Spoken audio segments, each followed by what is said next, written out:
the Niners are going to have to turn to the kid at some point. It just happens that now is the time. I mean, the Niners are not used to breaking in a new quarterback and training wheels. That's just not their gig. That's not what they're doing. I mean, this is big. This could be, if you will, the biggest controversial move at the quarterback spot, or the most concerning move since Harbaugh went to Kaepernick instead of Alex Smith all those years ago. You could make that case. I mean, they made this move when they made the move up to get him. Period. And so it was a matter of time, and they kind of backed themselves into a corner. And, you know, setting aside the awkwardness of the Jimmy Garoppolo situation, just now that it is Trey Lance's team, you know, that position, traditionally, they're not used to being patient with in San Francisco, given the rich history of quarterbacks there.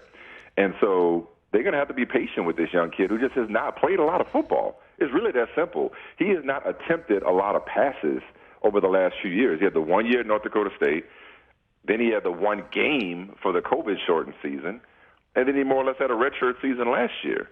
Like, you know, there are some aspects of his game that is just going to take some time to develop. I was in the green room last night with my new teammate, Ryan Fitzpatrick, and his head exploded. There was a throw that Lance had over the middle that was just it was just fundamentally poor. It was a completion, but the receiver shouldn't have the opportunity to run. This is for a team that I believe was at the top of the league lead when it comes to yards after the catch for its wide receivers. They thrive off of yards after the catch in that offense.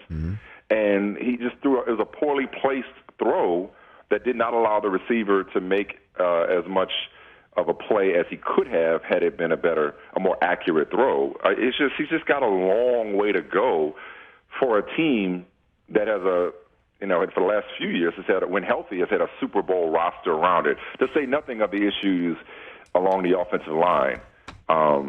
So San Francisco, I think, could be in for maybe they're one of those teams. Maybe they're one of those teams that gets better late in the year, but early on I feel like it could be rocky.